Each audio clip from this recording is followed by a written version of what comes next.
All right, let's dive into a really fascinating ancient parable. It's this incredible story about a king, a prophecy that says he has only 7 days to live, and believe it or not, a secret to a longer life hidden inside it all.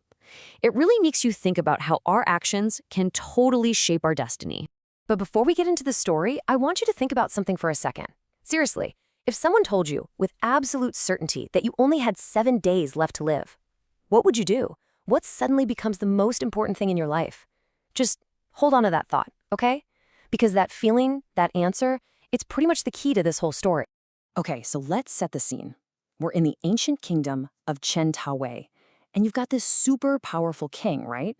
Well, there's also this famous fortune teller, a guy whose predictions were like never wrong, ever. So naturally, the king gets a little curious about his own future and calls the guy into the palace. And the prediction he gets? It's just chillin'. No sugarcoating it. The fortune teller looks him dead in the eye and just says, 7 days from now, you will die.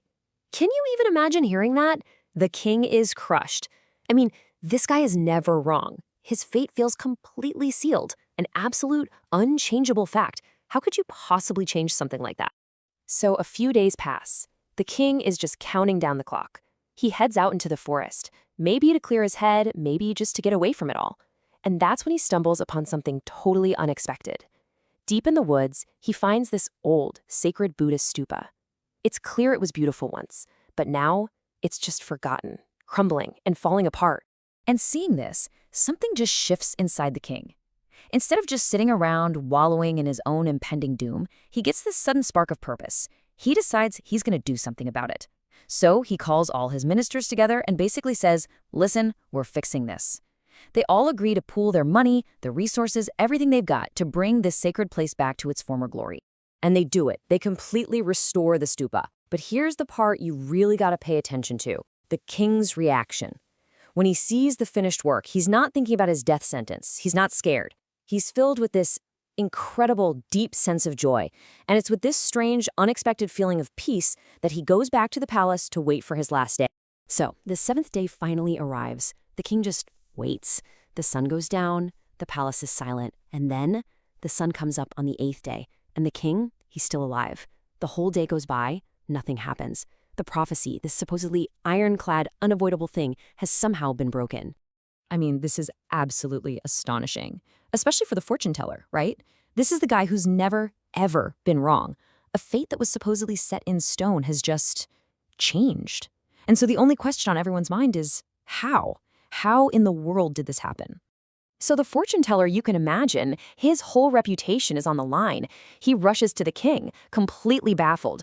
He knows something huge must have happened to literally rewrite destiny. So he asks him, point blank, what did you do? In these last 7 days, what extraordinary good deed did you perform?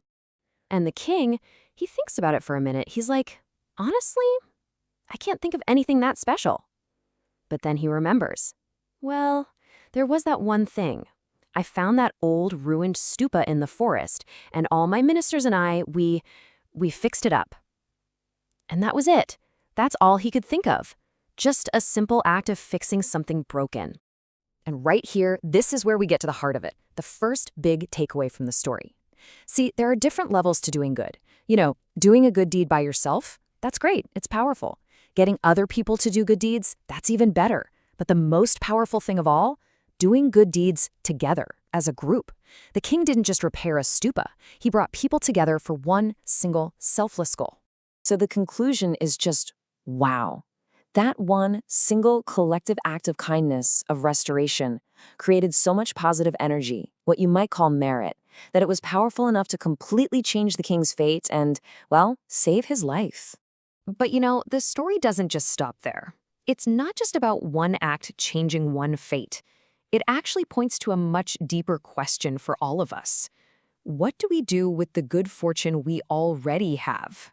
To really get this, we have to talk about a concept called fubao. The easiest way to think about it is like a spiritual bank account. It's all the fortune, the blessings, the good stuff you've accumulated from good things you've done in the past. For the king, his fubao was his wealth, his power, his ability to command people. All of that was a resource just sitting there, ready to be used. And that brings us right back to the central question, doesn't it? I mean, it's great to have blessings. It's great to have good fortune. But the real question is, what are you going to do with it? Are you just going to spend it all on yourself? Or are you going to reinvest it? And this is where this ancient story becomes a roadmap for our own lives right now. Just think about your own resources. And I'm not just talking about money. I'm talking about your time, your unique skills, your energy, all of that. That's your blessing, your fubao. The king's real wisdom wasn't just that he had power. It was that he knew how to reinvest that power into something positive. He used his fortune to create more fortune, not just for him, but for everyone. And that right there is the secret. Wisdom is using the good you already have to create even more good in the world. So, we end up right back where we started with a question for you. The king used his power and wealth to fix a broken-down shrine. So take a look at the blessings in your own life, your time, your talents, your resources.